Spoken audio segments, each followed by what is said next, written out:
On a un projet de co-développement d'un parc éolien à 50-50, donc entre le développeur et le territoire. Il a fallu exprimer une volonté politique locale en disant clairement que si projet il y avait, il se ferait avec le territoire, en essayant de mobiliser les citoyens.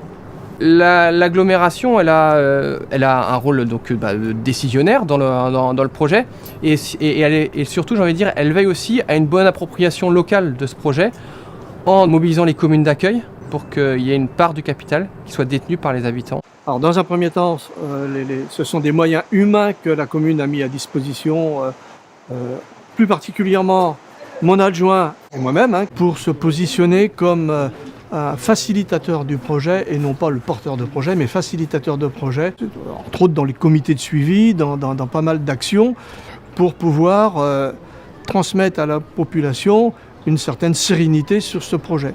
On leur a demandé à ce que le projet soit transparent et porté par des vraies concertations. Et c'est surtout avec le développeur que les discussions ont été fermes, déterminées et quelquefois tendues, parce que nous voulions à tout prix un projet citoyen et non pas un projet industriel. Au niveau économique, la commune a amené les habitants à prendre conscience de ce qu'était la transition énergétique en participant financièrement. Et le conseil municipal a décidé de mettre 10 € par habitant dans l'investissement du projet citoyen. Des investisseurs privés sont venus voir les propriétaires. Apprenant cela, j'ai pu écrire à tous les propriétaires de ne pas se laisser influencer, qu'il y avait un débat à avoir, une discussion, et que je préférais que ce soit de l'éolien citoyen.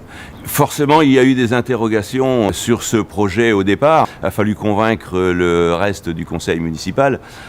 En parler aussi par le biais du bulletin pour prévenir les gens, et d'où quelques questionnements que j'ai reçus en mairie, mais pas très importants. La commune a mis à disposition tout ce qu'elle pouvait pour la communication.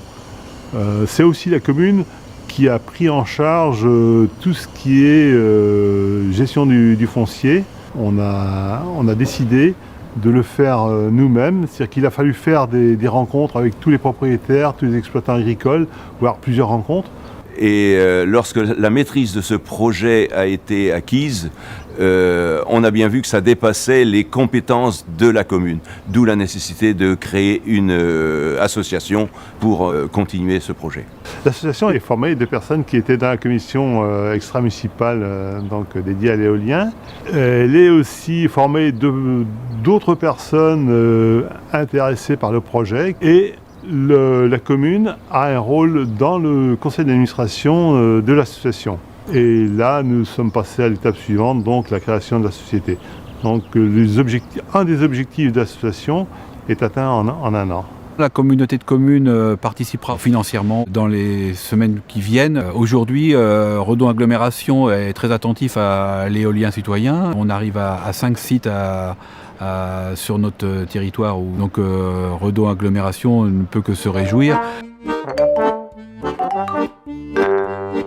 Ce type de projet, c'est une aventure collective. En tant que chargé de mission, on voit toute la complexité, mais l'intérêt de mettre en mouvement des acteurs, avec chacun des visions différentes, mais qui enrichissent le projet. L'acceptabilité des projets, notamment éoliens, est pas forcément évidente. Donc le fait que l'agglomération s'implique fortement dans le projet, ça favorise et ça rassure les habitants. Mais aussi, ça a un intérêt économique, parce que demain, derrière, c'est aussi des nouvelles recettes pour financer des politiques publiques pour nos territoires au service de la transition énergétique. Un lien social, certainement, de par le travail qui est créé au niveau de l'association. Et puis derrière, il ne faut pas se voiler la face, il y a aussi un retour financier. On espère que cette dynamique va pouvoir bien se continuer, et pourquoi pas aller vers d'autres projets, peut-être pas aussi importants, mais enfin, et pourquoi pas. Voilà, je trouve ça très positif. Et puis à la commune, il y a quand même un retour de la fiscalité de l'éolien qui s'exerce via la communauté d'agglomération, qui laisse une part aux communes, et ça peut servir à d'autres actions, notamment dans les actions futures de la commune sur l'énergie, la maîtrise de l'énergie.